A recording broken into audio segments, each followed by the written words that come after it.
الحمد لله إنسان خلق الإنسان وكرم وعلمه من البيان ما لم يعلم فسبحان الذي لا يحصى امتنانه ولا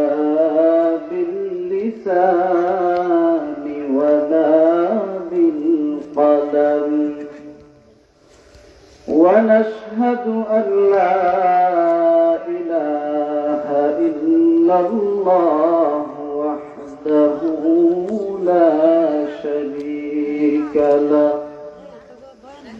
وأشهد أن سيدنا وسندنا وحبيبنا وطبيب ربنا ومولانا محمدا عبده ورسوله الذي أرسله بالحق بشيرا ونذيرا وداعيا إلى الله بإذنه وسراجا منيرا فقد قال الله تعالى في كلامه المجيد وفي فرقانه الحميد সকলে আমার সাথে পড়েন أعوذ بالله من الشيطان الرجيم بسم الله الرحمن الرحيم أو كالذي مر على قرية وهي خاوية على عروشها قال أنى يحيي هذه الله بعد موتها فأماته الله 100 عام ثم بعثه قال كم لبثت قال لبثت يوما أو بعض يوم قال بل لبثت 100 عام فانظر إلى طعامك وشرابك لم يتسنه وانظر إلى العظام كيف ننشزها ثم نكسوها لحما صدق الله العظيم وصدق رسوله النبي الكريم ونحن على ذلك من الشاهدين والشاكرين والذاكرين والحمد لله رب العالمين وعن ابن عمر رضي الله تعالى عنه مرفوعا من حج فزار قبري بعد موتي كان كمن زارني في حياتي رواه البيهقي في شعب الإيمان أو كما قال عليه الصلاة والسلام وشان حبيبه آمرا ومخبرا إن الله وملائكته يصلون على النبي يا أيها الذين آمنوا صلوا عليه وسلموا تسليما اللهم صل على سيدنا مولانا محمد وعلى علي سيدنا مولانا محمد আসমান সুন্দর জমিন সুন্দর আরো সুন্দর গাছপালা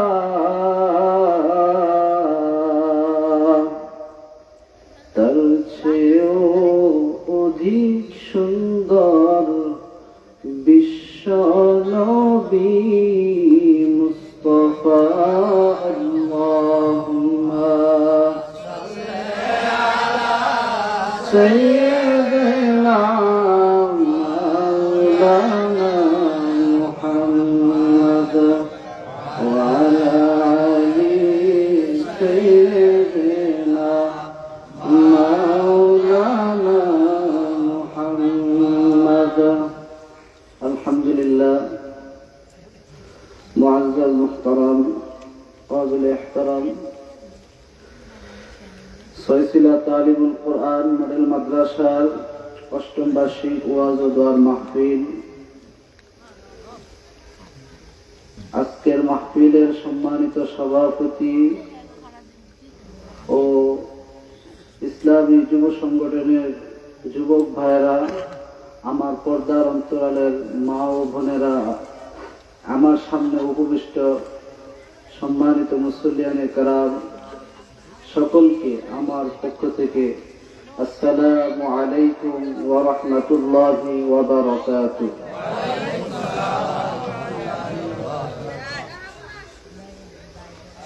আলহামদুলিল্লাহ, আল্লাহ জাল্লা শানুহু আমাদেরকে এই মজলিসে আসার এবং বসার তৌফিক দান করছেন, তাই সকলে খুশি না বেজার? আর একটু আসতে বলেন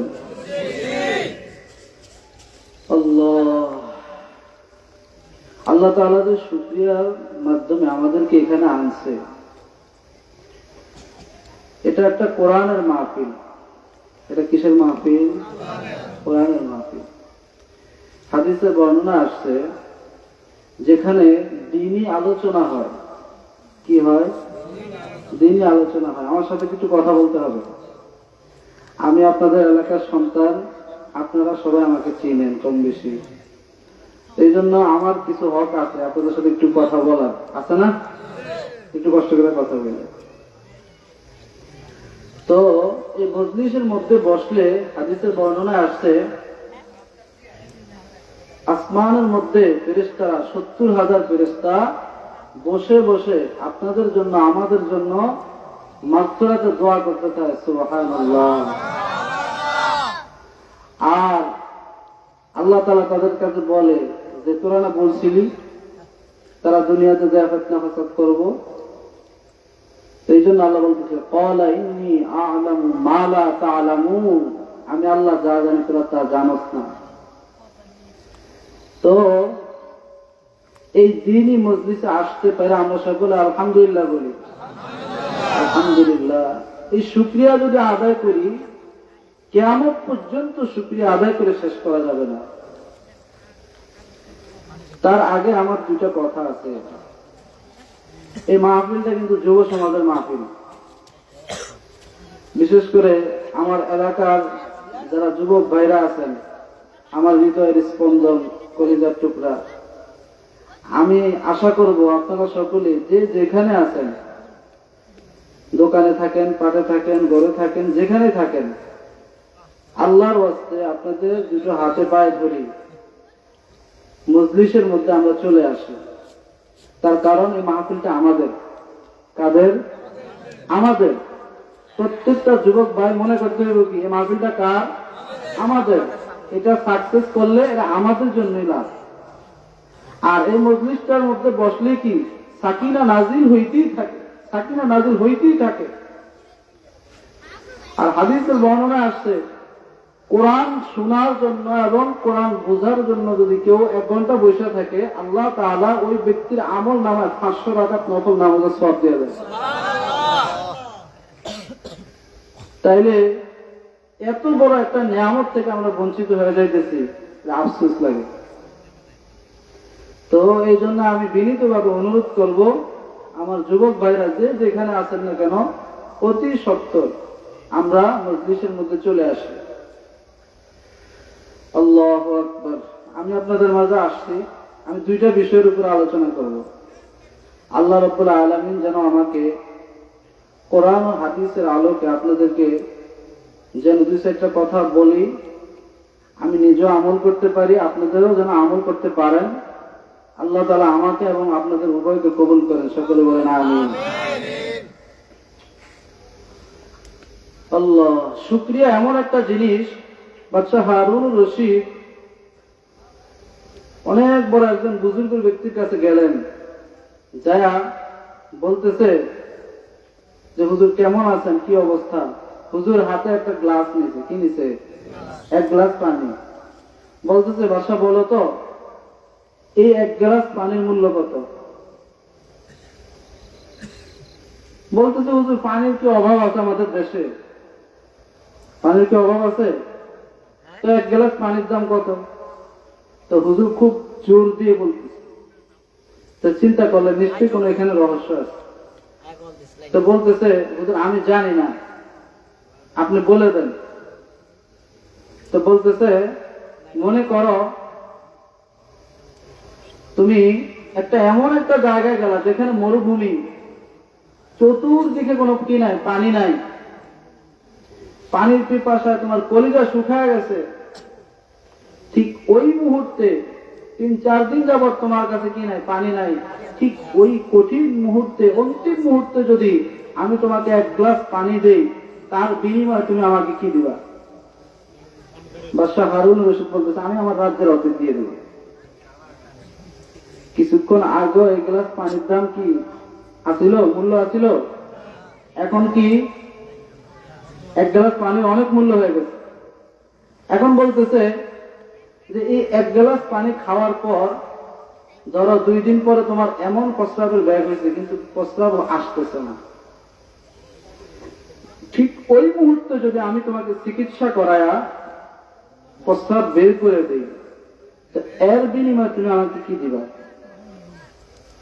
বলতেছে হুজুর এর বিনিময়ে আমার বাসায় যা আছে ওইটাও দিয়ে দিবে। সুবহানাল্লাহ বলতেন না? কিছুক্ষণ আগে 1 গ্লাস পানির মূল্য ছিল না, কিন্তু শুধু ঢুকছে আর বের হয়েছে। মানব দেহে পানিটা ঢুকছে আর কি হয়েছে? বের হয়েছে। এই কারণেই সে রাজ্য দিয়ে দিতে রাজি হয়ে গেছে। এবার চিন্তা করেন আমার যুবক ভাইরা, আমার বৃদ্ধ বাবারা, একটু চিন্তা করেন জীবনের শুরু থেকে নিয়ে এই পর্যন্ত আমরা কতগুলো নিয়ামত রব্বে কারীমের ভক্ষণ করেছি। আল্লাহ রাব্বুল আলামিন যদি আপনার আমার কাছ থেকে এই নিয়ামত সম্পর্কে যদি হিসাব চায়, হিসাব কি দেওয়া সম্ভব? পারবেন? তাইলে আল্লাহ রাব্বুল আলামিন আপনাকে আমাকে যে নিয়ামত দান করছে, এই নিয়ামতের শুকরিয়া আদায় করতে পারবেন তো ইনশাআল্লাহ? আল্লাহু আকবার। এই কোরআনের মজলিস এমন একটা মজলিস, এখানে বসলে কি হয়? ঈমান তাজা হয়। কি হয়? ঈমান তাজা হয়। আল্লাহ রাব্বুল আলামিন কোরআনুল কারীমের বর্ণনায় বলতেছেন, وَإِذَا تُلِيَتْ عَلَيْهِمْ آيَاتُهُ زَادَتْهُمْ إِيمَانًا। আল্লাহ রাব্বুল আলামিন সূরাতুল আনফালের মধ্যে বর্ণনা করে বলেন, কোন বান্দা যদি তার ঈমানের মধ্যে কমতি দেখে, কোন বান্দা যদি তার আমলের মধ্যে কমতি দেখে, আমাদের যেরকম মোবাইলের চার্জ শেষ হয়ে গেলে পুনরায় আবার চার্জ দিতে হয়, ব্যাটারির চার্জ শেষ হয়ে গেলে যেমন পুনরায় আবার চার্জ দিতে হয়, আমার আল্লাহ রাব্বুল আলামিন বলেন, কোন মুমিন বান্দার যদি ঈমানের মধ্যে কমতি চলে আসে, সে যেন কোরআনুল কারীম বেশি বেশি তেলাওয়াত করে। কোরআনুল কারীম বেশি বেশি তেলাওয়াত করার মাধ্যমে আমি আল্লাহ রাব্বুল আলামিন তার ঈমানকে আরো বেশি বেশি বৃদ্ধি করে দেই। তাহলে কোরআনুল কারীম শিখার দরকার আছে না নাই? শিখবেন তো ইনশাআল্লাহ। এই কোরআন শেখার জন্য কিন্তু একটা প্রতিষ্ঠান আপনাদের আশপাশে আছে না নাই? আমার আপনার সন্তানগুলো যদি এই কোরআনের মাদ্রাসায় যদি পড়ে, আজকে চোখের সামনে দেখলাম, আলহামদুলিল্লাহ, এই শুকরিয়া আদায় করে শেষ করা যাবে না। এই সন্তানগুলো যতগুলো মাসআলা এখানে দাঁড়ায় বলছে, এখানে যদি একজনকে আমি দাঁড় করাই, একজনও বলতে পারবে না। পারবেন? বুকে হাত দিয়ে বলেন, পারবেন? পারবেন না। এই শিক্ষাটাই এখানে দেওয়া হচ্ছে। আপনি কি মনে করেন একজন আলেমকে? আমরা নালায়েক নাখান্দা কোনের আসামি, আমাদের হিসাব বাদ দেন। একজন হক্কানি উলামায়ে কেরাম যদি কোন এলাকা বা কোন জনপদের কবরস্থান দিয়ে যদি যায়, ওই এলাকার কবরে আযাব 40 দিন আল্লাহ তাআলা মাফ করে দেয়। আপনি কি চান না আপনার সন্তান এই কোরআনের মাদ্রাসায় পড়ুক? আপনার কবরের পাশ দিয়ে যদি হাঁটাও যায়, দোয়া না করে, সালাম নাও দেয়, আপনার কবরে আযাব কতদিন মাফ? আর যদি দাঁড়ায় যদি অন্তত এতটুকু দোয়া করে, আল্লাহ তো দোয়া শিখাইয়া দিছে, রব্বিরহামহুমা কামা রব্বায়ানি সগীরা। রব্বে কারীম আমাদেরকে দোয়া শিখাইয়া দেন, তোমরা তোমাদের পিতামাতার কবরস্থানের পাশে হোক অথবা পৃথিবীর যেইখানে থাকো, তুমি এই দোয়া পাঠ করার সঙ্গে সঙ্গে আমি রব্বুল আলামিন তোমার পিতামাতার কবর আযাব মাফ করে দেই। তাইলে সন্তানকে আলেম বানালে লাভ না লস?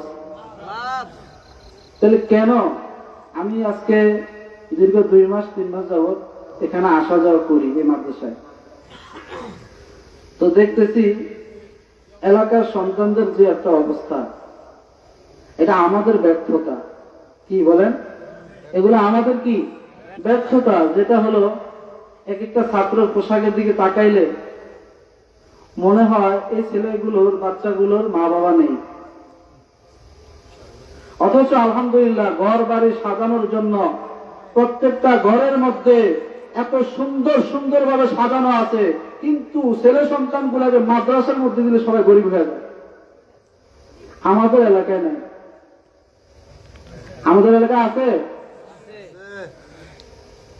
শুধু মাদ্রাসা আসলে গরিব হয়ে যায় আমরা। আল্লাহ, এই কোরআন সিনার মধ্যে থাকলে আমার মুরব্বী এখানে বসে কিছুক্ষণ আগে আলোচনা করে গেছেন, একটা হাদিস বর্ণনা করে গেছেন, মান ক্বারাআল কুরআন ফাস্তাযারাহু ফাআহাল্লা হালালাহু ওয়া হারামা হারামাহু ওয়া আদখালাহু আল্লাহুল জান্নাহ ওয়া শাফাআহু ফি 10 মিন আহলি বাইতিহি কুল্লুহুম ক্বাদ ওয়াজাবাত লাহুন নার। রাওয়াহুল বুখারী আও কামা ক্বালা আলাইহিস সালাতু ওয়াস সালাম। এই কালামুল্লাহ শরীফ যে শিখবে, শিখার পরে হালালকে হালাল জানলো। কোরআন শরীফে হালাল সম্পর্কে আলোচনা আছে না? সুদ খাওয়া হালাল? হ্যাঁ, আমাদের সমাজে এটা নাই, ঠিক না? নাই, আওয়াজ একবারে বেশি বড় হয়ে গেছে। সুদ নাই আমাদের সমাজে। আল্লাহু আকবার। ফাআহাল্লা হালালাহু, হাদিসের বর্ণনা আসছে, কোরআন শরীফের মধ্যে সুদ খাওয়া হালাল কইছে না? ঘুষ খাওয়া রমজান মাসে যখন সুদ আসে তখন কি করে? হাত লাগাও না, ডাইরেক্ট ডয়ারে থো, নাপাক। কি কয়? নাপাক বলে। অথচ যে নিয়ে খাইতেছে এটা নাপাক না, এটা পাক। এখন তো সুদ করে না, এখন তো ইন্টারেস্ট। কি কয়? শুদ্ধ ভাষা বের করছে। ওয়াহাররামা হারামাহু, এবং যেটাকে আল্লাহ রাব্বুল আলামিন হারাম করেছে সেটাকে আমরা হালাল বানায় খাইতেছি। আপনি মনে করবেন না যে এটা খাইতেছেন আর ভিতরে যাইতেছে, কিন্তু ইনশাআল্লাহ কিয়ামতের ময়দানে আপনাকে আমাকে হিসাব দিতে হবে। দিতে হইব না? আপনার আমার সন্তান কাল কিয়ামতের ময়দানে দাঁড় করায় দিব। আমার বাবা তো আমাকে কোরআনের শিক্ষা দেয় নাই, আমার বাবা তো আমাকে মাদ্রাসায় পাঠায় নাই, আমার বাবা তো আমাকে কোরআনের সঠিক শিক্ষাটা দেয় নাই, এর জন্য আগে তাকে জাহান্নামে নেন।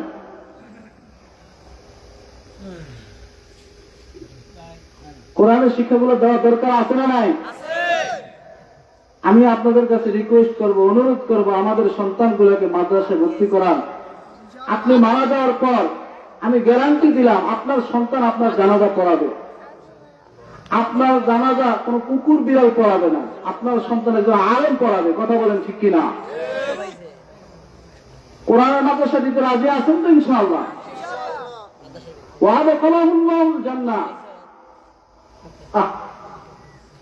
এই হালালকে হালাল জানলো, হারামকে হারাম জানার পরে, মাইনা চলার পরে আল্লাহ বলতেছে এখানে ওয়াদাখালাহুল্লাহুল জান্নাহ, আমি আল্লাহ রাব্বুল আলামিন তাকে জান্নাতে পৌঁছায় দিব।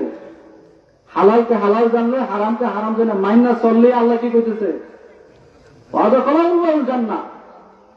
শুধু এতটুকু বলেই হাদিস ক্ষান্ত হয় নাই। ওয়াশাফাহু ফি আশারাতিন মিন আহলি বাইতিহি কুল্লুহুম ক্বাদ ওয়াজাবাত লাহুন নার। একজন হাফেজে কোরআন যদি সঠিক পথে চলে, হালাল হারাম মেনে চলে, আল্লাহ রাব্বুল আলামিন তাকে কিয়ামতের ময়দানে সুপারিশ করার অধিকার দিবে। কি সুপারিশ? আমার আপনার পরিবার পরিজনের মধ্যে যাদের উপরে জাহান্নাম ওয়াজিব হয়ে গেছে, লাযিম ফরজে আইন, ওই সমস্ত ব্যক্তিদেরকে সুপারিশ করে করে আল্লাহর জান্নাতে নিয়ে যাওয়ার তৌফিক আল্লাহ রাব্বুল আলামিন দিয়ে দিবেন। আপনাকে আমাকে দিবেন না, একজন হাফেজ, একজন আলেমকে দেওয়া হবে। এই জন্য আমি আপনাদের কাছে বিনীতভাবে অনুরোধ করব যে আপনার সন্তানগুলোকে কোরআনের মাদ্রাসায় দেন, এখনো সময় আছে। আর না হয় আপনি যদি সঠিক পথে না যেতে পারেন, আপনার সন্তানকেও সঠিক পথে না দিতে পারেন, কিয়ামতের ময়দানে আল্লাহর কাঠগড়া আপনাকে দাঁড় করাই দেবে। কোরআনের মজলিসের জন্য শুধু কেবল আলেমরা না, এই দিন কি শুধু আলেমদের জন্য? আমাদের সকলের জন্য। এই দিনই দায়িত্ব আমাদের সকলের। আজকে মাদ্রাসাগুলোর মধ্যে গেলে দেখা যায় উস্তাদদের অবস্থাও দুর্বল, ছাত্রদের অবস্থাও দুর্বল, কিন্তু মাদ্রাসা থেকে বের হইলে সন্তানদের অবস্থা দেখা যায় প্যান্ট শার্ট পরে তখন কুটিপুটি হয়ে যায়। এগুলো বলতেছি খুব বরাক্রান্ত হৃদয় নিয়ে। আলেম হইলে আল্লাহ তাআলা ইজ্জত কমায় না, ইজ্জত কমায়। একজন আলেম শুনছেন কখনো না খেয়ে মারা গেছে? কখনো না। একজন আলেম কখনো না খেয়ে মারা যায় না।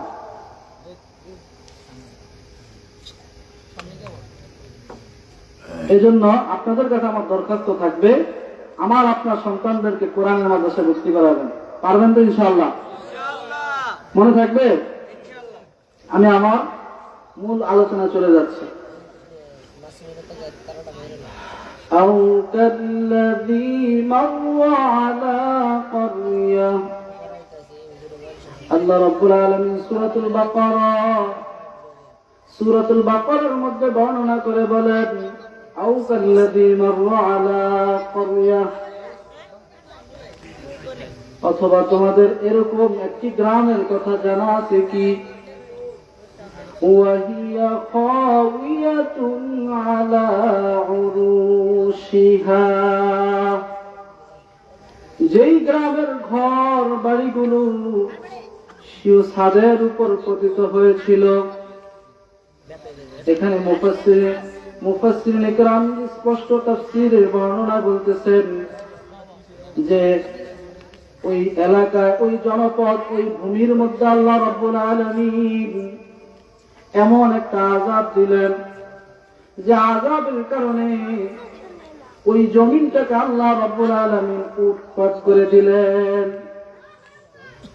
উৎপাত করে দেওয়ার পর ওই জমিনের প্রত্যেকটা মানুষ নিজের ঘরের ভিতরে এবং ঘরের বাহিরে চিত হয়ে কাঠ হয়ে মরে রয়েছেন। হযরত উযাইর আলাইহিস সালাতু ওয়াস সালাম ওই জনপদ দিয়ে যাচ্ছিলেন। যাওয়ার পরে চিন্তা করলেন, আল্লাহ, এই জনপদের মানুষগুলো যে এইভাবে পড়ে রয়েছে, এদেরকে কে পুনরায় আবার জীবিত করবে? হযরত উযাইর আলাইহিস সালাতু ওয়াস সালাম স্পষ্ট বর্ণনা করে বলতেছেন, আয় আল্লাহ, এদেরকে কে জীবিত করবে? এই চিন্তা করতে করতে কিছুক্ষণ পর আয়াত নাযিল হয়ে যায়, ক্বালা আন্না ইউহয়ী হাযিহিল্লাহু বা'দা মাউতিহা। উযাইর আলাইহিস সালাতু ওয়াস সালাম চিন্তা করতেছেন, এদেরকে পুনরায় আবার কে জীবিত করবে? এই চিন্তা করতে করতে আল্লাহ রাব্বুল আলামিন বলতেছে, فأماته الله 100 عام। হযরত উযাইর আলাইহিস সালাতু ওয়াস সালাম এই চিন্তা করার মাধ্যমে আল্লাহ রাব্বুল আলামিন আয়াত নাযিল করে বলতেছেন, আমি হযরত উযাইর আলাইহিস সালাতু ওয়াস সালামকে ওই জায়গার মধ্যে 100 বছর মৃত অবস্থায় রেখে দিয়েছি। কত বছর? 100 বছর। যুবক বয়সে 100 বছর। কত বছর? 100 বছর যখন পার হয়ে গেল, 100 বছর পর আল্লাহ রাব্বুল আলামিন বলতেছেন, তুম্মা বাআসা, অতঃপর তাকে জিজ্ঞেস করা হইল, তুমি মৃত অবস্থায় এই জায়গার মধ্যে কতদিন অবস্থান করছিলা? কতদিন সময় তুমি এখানে কাটাইছ? সে বলতেছে, ক্বালা কাম লাবিথ, ক্বালা লাবিথতু ইয়াওমান আও বা'দা ইয়াওম। সকলে বলেন আল্লাহু আকবার। আল্লাহ রাব্বুল আলামিনের এই কথার জবাবে যখন বলল যে তুমি এখানে কতদিন যাবত মৃত ছিলা, হযরত উযাইর আলাইহিস সালাতু ওয়াস সালাম বর্ণনা করে বলতেছেন, একদিন অথবা একদিনের কম। চিন্তা করে দেখেন একবার, একদিন অথবা একদিনের কম তার কাছে মনে হইতেছে, অথচ সে এই জমিনের মধ্যে ওই মুহূর্তে কত বছর জীবিত অবস্থায় ছিল? কত বছর? 100 বছর। কিন্তু 100 বছর যে কিভাবে কেটে গেল সে নিজেও জানে না। তা আল্লাহ রাব্বুল আলামিন আমাদেরকে যে মৃত করে আবার জীবিত করতে পারে, এই বিষয়ে আপনাদের কোনো অবিশ্বাস হয় কিনা? অবিশ্বাস আছে? আল্লাহু আকবার। আল্লাহ যে খাওয়ায়, আল্লাহ যে পড়ায়, আল্লাহ যে চালায়, এই ব্যাপারে কোনো সন্দেহ আছে? আল্লাহ কয়জন? একজন। কয়জন? একজন। আল্লাহ এক ও অদ্বিতীয়। এই জন্য আল্লাহ রাব্বুল আলামিনের তাওহীদের ব্যাপারে একটা সূরা নাযিল করে দিয়েছে। সুবহানাল্লাহ বলেন। সূরা ইখলাসের প্রথম আয়াতে আল্লাহ বলতেছে, কুল হুয়াল্লাহু আহাদ। হে নবী, আপনি বর্ণনা করে বলে দেন, আমি আল্লাহ রাব্বুল আলামিন কয়জন? কয়জন? বিশ্বাস আছে তো ইনশাআল্লাহ? আমাদের বিশ্বাসটা একটু দুর্বল হয়ে যাওয়ার কারণে আমরা এদিক সেদিক চলে যাই, মাঝে মাঝে লাইন হারায় ফেলি। বিশ্বাস তাকত और কুওয়াত इतने बड़ी है, শক্তি এবং ক্ষমতা এত বেশি বাড়াইতে হইব যে ওয়াল্লাযীনা আমানু আশাদ্দু হুব্বান লিল্লাহ, আল্লাহর কিছু মুমিন বান্দা আছে তারা আল্লাহ রাব্বুল আলামিনকে এত কঠিন ভাবে ভালোবাসে, পৃথিবীর জমিনে কোনো মানুষ এত কঠিন ভাবে ভালোবাসে না। এটা আল্লাহ তাআলার কথা, কিন্তু আমরা তার বান্দা হইয়া তাকে ভালোবাসতে আদৌ পারলাম না। এই জন্য কোরআনের মাহফিলগুলোর মধ্যে আগে কি দিয়ে কথা হবে? কোরআন দিয়ে কথা বলেন। আল্লাহ রাব্বুল আলামিন বলতে সূরাতুল কহফের শেষ আয়াতের মধ্যে বর্ণনা করতেছে, ফাযাক্কির বিল কুরআনি মান ইয়াখাফু ওয়াঈদ। হে নবী, আপনি কোরআন দিয়ে মানুষদেরকে উপদেশ দান করেন। আর কোরআনুল কারীমের মধ্যে যখন আপনি কোরআনের মাধ্যমে যখন উপদেশ দিবেন, আমি রব্বুল আলামিন ওই বান্দার অন্তরের মধ্যে দিলটাকে এমন ভাবে নরম করে দিব, কোরআনুল কারীম শুনলে পৃথিবীর কোন মানুষ আছে তার দিল নরম হয় না? যত খারাপ লোকই হোক তার দিলটা নরম হয়ে যায়। রাসূল করিম সাল্লাল্লাহু আলাইহি ওয়াসাল্লামকে আল্লাহ রাব্বুল আলামিন ৩৫০০০-এর বেশি মুজিজা দান করছে। তার মধ্যে সর্বশ্রেষ্ঠ মুজিজা হলো কোরআন। সর্বশ্রেষ্ঠ মুজিজা কি? কোরআন। এই কোরআন আগেও ছিল, এখনো আছে, সামনে থাকবে। বিশ্বাস আছে তো? আল্লাহ রাব্বুল আলামিন বলতেছে, ইন্না ওয়াদাল্লাহি হাক্ক, আমি আল্লাহর ওয়াদা কি? সত্য। কি সত্য? কিন্তু আমরা এই পর্যন্ত যতজনকে যতবার ওয়াদা দিয়েছি, কয়টা ওয়াদা ঠিক আছিল? ৩০-৪০ বছর বয়সে যতবার ওয়াদা দিছি, কয়জনের সাথে ওয়াদা ঠিক রাখছি? ঠিক রাখছি? রাখতে পারি না। কিন্তু আল্লাহর ওয়াদা ১৫-১৬ বছর আগে যেমন ছিল এখনো কোরআনুল কারীমে একই আছে, সামনে থাকছে। কোরআনুল কারীমের কোন রদ বদল করার ব্যাপারে কোন কারো কি নাই, ক্ষমতা নাই। তার কারণ একটা, আমাদের দেশে লক্ষ লক্ষ কোটি কোটি হাফেজ আছে যাদের সিনার মধ্যে আল্লাহর কালাম লুকায়িত আছে। তাওরাত, জাবুর, ইনজিল, কোরআন, ইনজিল বিলুপ্ত হয়ে গেছে। কোরআন কিয়ামতের আগ পর্যন্ত থাকবে, আছে এবং থাকবে। কেউ একটা হরফ, একটা জবর, একটা নকতা এখনো পরিবর্তন করতে পারে নাই, সামনেও পারবে? পারবে না। আফাতুমিনুনা বিবাযিল কিতাবি ওয়া তাকফুরুনা বিবায। কোরআনের কিছু অংশ মানবেন, আবার কোরআনের কিছু অংশ মানবেন না, তা হবে না। আলা লাহুল খালকু ওয়াল আমর। আল্লাহ রাব্বুল আলামিন বলেন, সৃষ্টিকার, হুকুম চলবে কার? সৃষ্টি যদি আল্লাহর হয়ে থাকে, হুকুমও চলবে কার? তাহলে আল্লাহর হুকুমের বাইরে যাবেন আপনারা? আল্লাহর হুকুমের ভিতরে থাকবেন তো ইনশাআল্লাহ? কোরআন অনুযায়ী চলবেন তো ইনশাআল্লাহ? যদি না চলেন, আল্লাহ রাসূল কি বলতেছে দেখেন, কোরআনের মধ্যে আল্লাহ কোট করতেছে, وقال الرسول يا رب إن قوم اتخذوا هذا القرآن مهجورا। কাল কিয়ামতের ময়দানে, কঠিন মুসিবতের ময়দানে মানুষগুলো যখন চিৎকার করবে আর কান্না করবে, ঠিক ওই অন্তিম মুহূর্তে আল্লাহর হাবিব সাল্লাল্লাহু আলাইহি ওয়াসাল্লাম আল্লাহর কাছে দাঁড়ায় বলবে, আল্লাহ, আমার উম্মতের মধ্যে এমন কিছু উম্মত আছে যারা কোরআনুল কারীমকে দুনিয়ার জমিনে অপ্রয়োজনীয় জিনিস মনে করছো।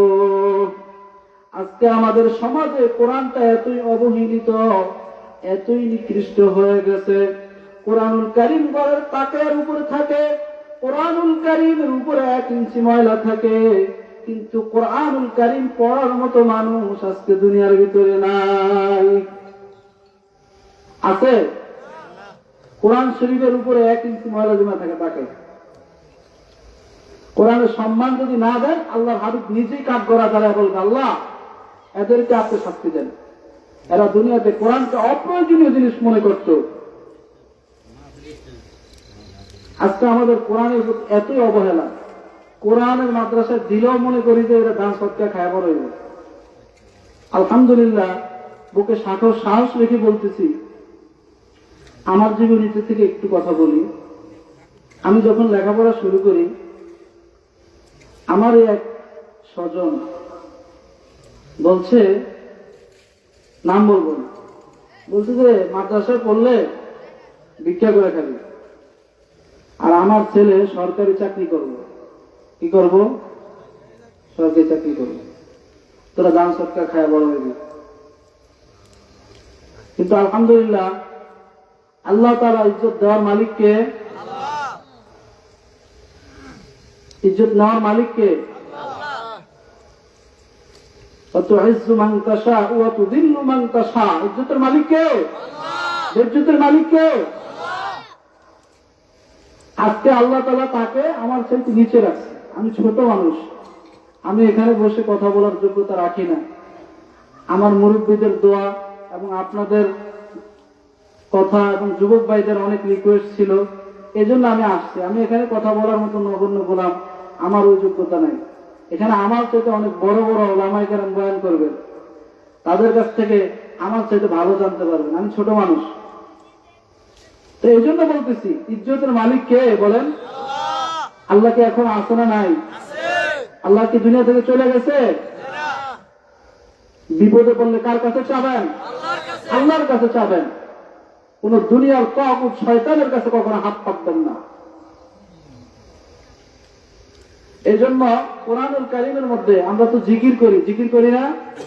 শুধু কোরআন জিকির করলে হবে? জিকিরের অর্থ কোরআন শরীফের সর্বমোট কয়টা? প্রধানত কোরআনের জিকিরের প্রধানত অর্থ 5টা, তার মধ্যে অনেকগুলো ব্যাপক অর্থ আছে। এখন কিছুক্ষণ আগে যে আয়াতটা বললাম, এটাও একটা কোরআনের মাধ্যমে উপদেশ দেওয়া, এটাও একটা কি? জিকির। আফদালুজ যিকরি তিলাওয়াতুল কোরআন। সর্বোত্তম ইবাদত কি? কোরআন তিলাওয়াত করা। এটাও একটা হাদিস। তো এই জন্য বলতেছি, উপদেশ শুনবেন কি দিয়া? কথা বলেন, কোরআন দিয়া। আমল করবেন কি দিয়া? কোন মানুষের কথা না।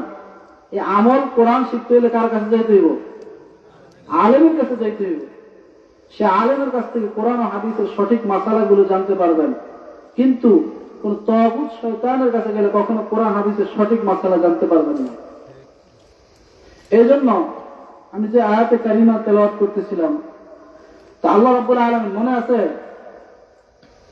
ওই ব্যক্তিকে জিজ্ঞেস করলো যে তুমি 100 বছর মৃত অবস্থায় ছিল, মৃত অবস্থা থেকে উঠায় তাকে জিজ্ঞেস করতেছে তুমি এখানে কতদিন যাবত ছিলা? সে কি বলছে? 1 দিন অথবা 1 দিনের কম। মনে আছে? মনে রাখতে হবে। قال بل لبثت 100 عام فانظر إلى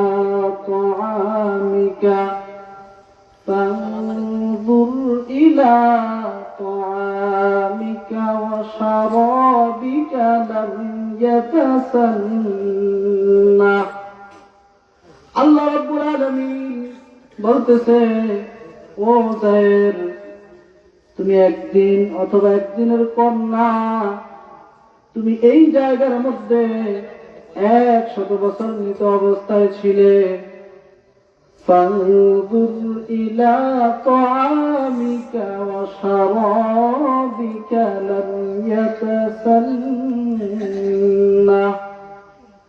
আল্লাহ রাব্বুল আলামিন বলে, ও যায়ের, তুমি তোমার খাবারের দিকে লক্ষ্য করো। ওয়া শারাবিকা, তোমার পানীয় যেগুলো এনেছিলে, দুধ, সেই পানীয়গুলোর দিকে তুমি লক্ষ্য করো। লাম ইয়াতাসান্না, 100 বছর পরেও যিনি খাবার এবং পানিগুলোকে তাজা রেখেছেন, সে রব্বুল আলামিন আমার মনে হয় এখনো তিনি সবকিছু পারেন না। পারেন?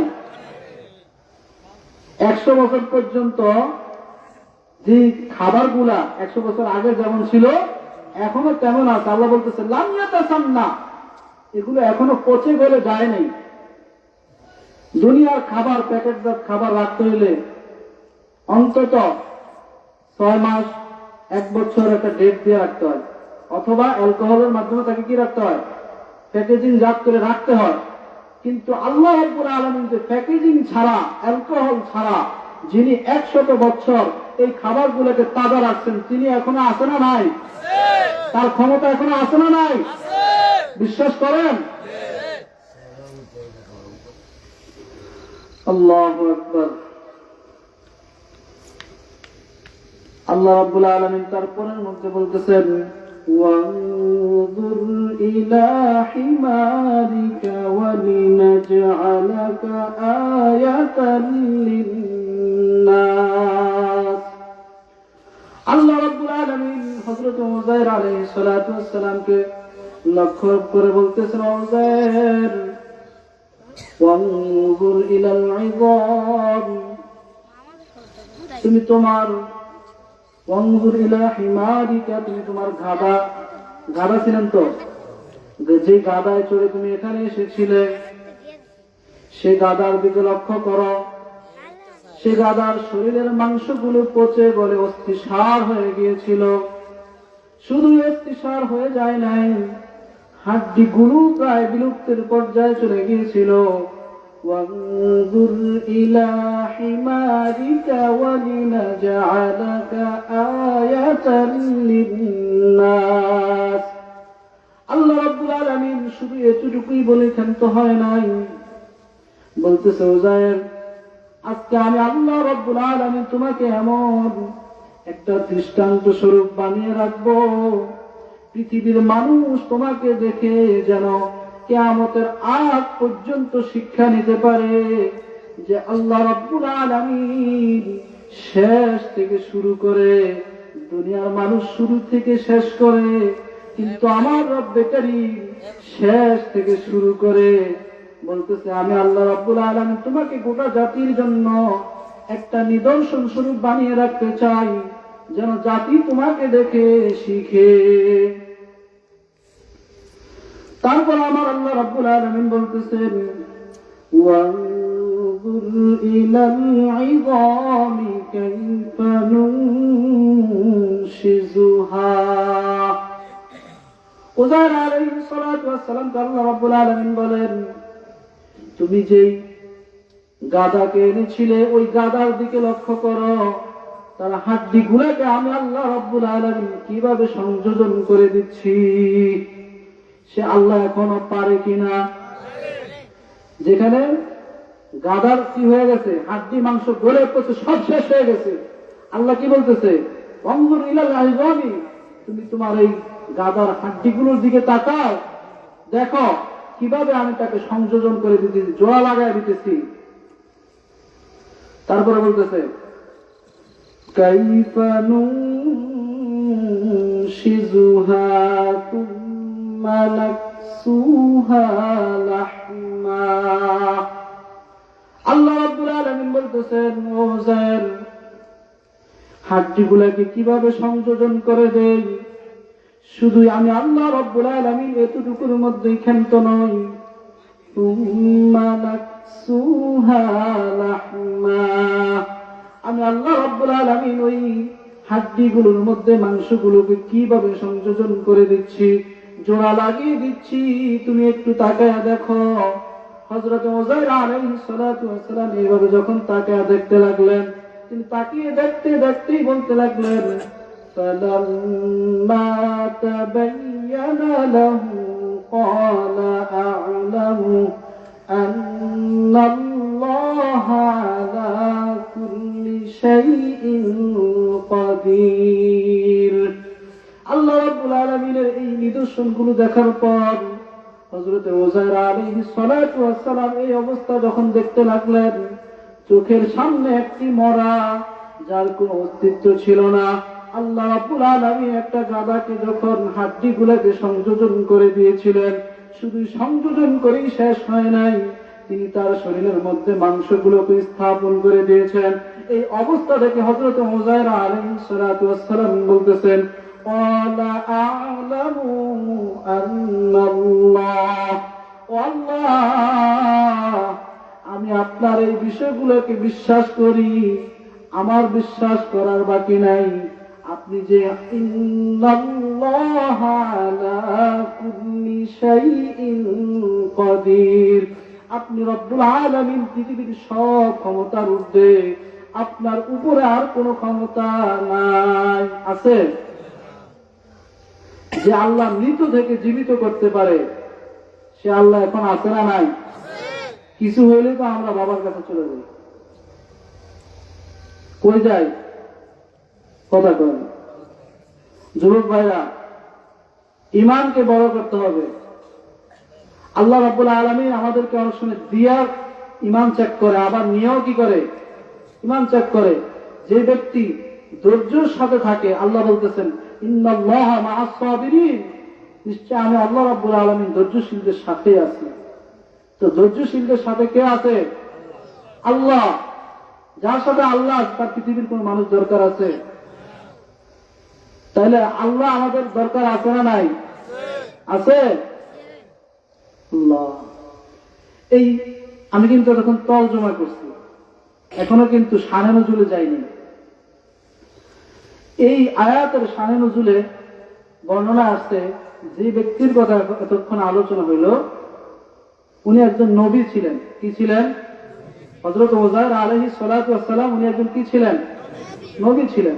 আমরা তো মুষ্টিময় কয়েকজন নবীর নাম জানি, মুষ্টিময় কয়েকজন নবীর নাম জানি, কিন্তু অসংখ্য যে নবীগুলো আছে তাদের নাম আমরা জানি না।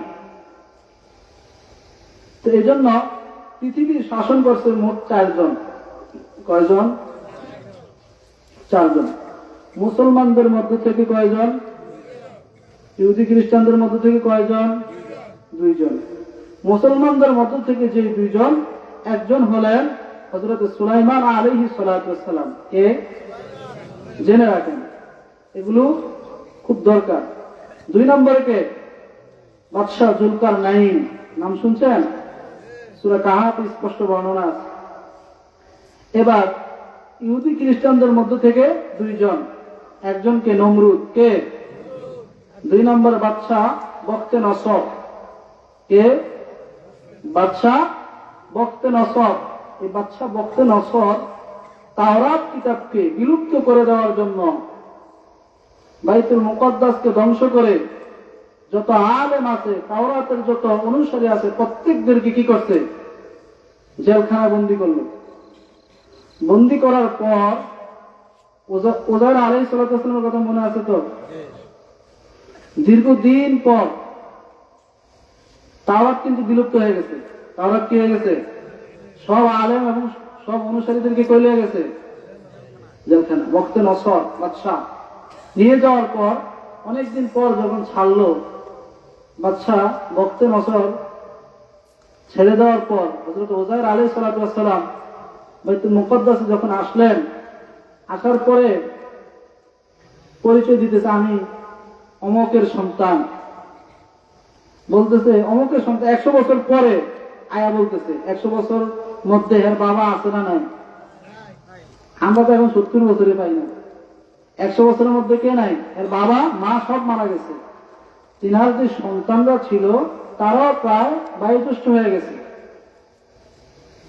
কিন্তু দেখেন, সন্তানরাও তাকে চিনতে পারতেছে না। আমাদের বাবা এত যুবক, 100 বছর পরে কি মানুষ যুবক থাকে? সন্তানরাও তাকে পরিচয় দিতে পারতেছে না।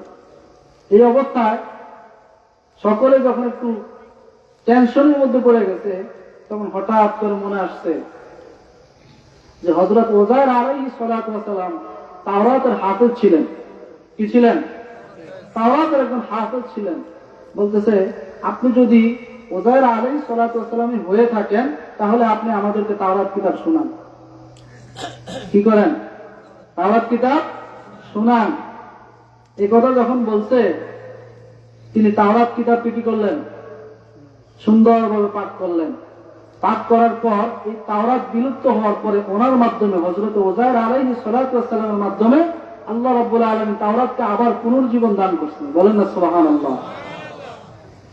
আজকে তো আমরা দেখতেছি ইহুদি খ্রিস্টানরা কিতাবকে এমন ভাবে কাটছাট করতে করতে তাওরাতের আগে আল্লাহ রাব্বুল আলামিন যা নাযিল করছে কিছুই নেই, কিছুই কি নাই, সব এরা নিজের মন মতো করা যাচ্ছে। কিন্তু কোরআনকে কি কেউ লড়চড় করতে পারবে? কোরআনের মাহফিলে আসলে অনেকের একটু একটু আছে না, আমাদের সমাজে আছে। আল্লাহ রাব্বুল আলামিন কি বলতেছে দেখেন, وَقَالَ الَّذِينَ كَفَرُوا لَا تَسْمَعُوا لِهَذَا الْقُرْآنِ وَالْغَوْا فِيهِ لَعَلَّكُمْ تَغْلِبُونَ।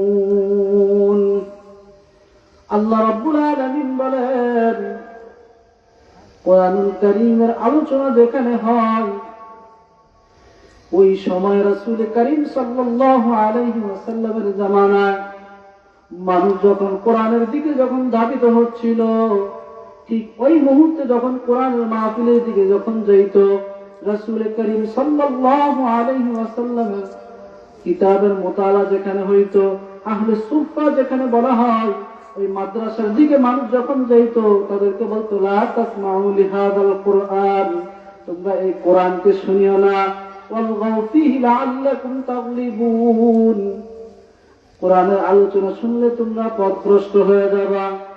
আজকে আমাদের সমাজে কোরআনের আলোচনা শুনতে গেলে অনেকের চুলকানি আছে না নাই? এক লোক এসে বলতেছে, হুজুর আমার ঘরে শান্তি নাই। কয়েকদিন আগে গাইবান্ধা গেছিলাম আপনাদের দোয়ায়, আমার সন্তান আমাকে খাবার দেয় না, আমার সন্তান আমার খোঁজ খবর নেয় না। জিজ্ঞাসা করলেন কি অবস্থা, কেন? সে মদ খায়, গাঁজা খায়, ইয়াবা খায়, এখন সে কিন্তু নিজেই ঠিক না, আমারে কি খাওয়াইবে, আরো কিছু বললে গরম হয়ে যায়। এই কথা যখন কোনো বাবা তার সন্তানের ব্যাপারে বলে, আমরা একটু নিজে ওই জায়গাটায় যায় দেখি পিতার কাছে কতটা কষ্টের, কষ্টের না, অনেক কষ্টের। এর একমাত্র কারণ কি জানেন? ওই যে লা তাসমাউ লিহাদাল কোরআনের মধ্যে উনি একজন, কোরআনকে সঠিক, তার সন্তানকে সঠিক সময় সঠিক শিক্ষাটা না দেওয়ার কারণে সে আজকে কোরআন থেকে অনেক দূরে সরে গেছে। এই জন্য এই কথাগুলো আসে। ইসলামকে ঘর থেকে তাড়ায় দিয়ে আপনি শান্তি খুঁজলে পশ্চিম কালো শান্তি ঘরে আসবে? জীবনেও না। তাহলে একটা কথা বলি শুনেন, একবার এক দোকানে কর্মচারী ছিল, কর্মচারীর নাম ছিল ইসলাম। কি ইসলাম? কর্মচারী যিনি, তার নাম ছিল কি ইসলাম। মালিকের মেয়ের নাম ছিল শান্তি। নাম কি? শান্তি। ইসলাম আর শান্তির সাথে একটা সুসম্পর্ক ছিল। কি ছিল? এরা আমরা যারা যুবক ভাইরা আছি বুঝি, ঠিক না? সুসম্পর্ক। আচ্ছা এই কথা বলেন তো, এটা হালাল না হারাম? কথা বলেন। আমাদের সমাজে এই হালাল সম্পর্কটা আছে না নাই? আমার মনে হয় নাই। দেখা যায় অনেক সময় স্কুলটা যখন খোলা থাকে, আল্লাহু আকবার, অনেক যুবক ভাই ওই জায়গায় খুবই অসহায়, খুব অসহায়। এটা আমাদের জন্য লজ্জা। যুবক ভাইরা মনে কষ্ট নিয়েন না, এটা জানা দরকার। তো কিছুদিন পর দোকানদারের যে মালিক, উনি জানতে পারছে ইসলামের সাথে শান্তির একটা কি আছে, সুসম্পর্ক আছে। তো দোকানদার তার কর্মচারীকে পিটায়া বের করে দিচ্ছে। যাও।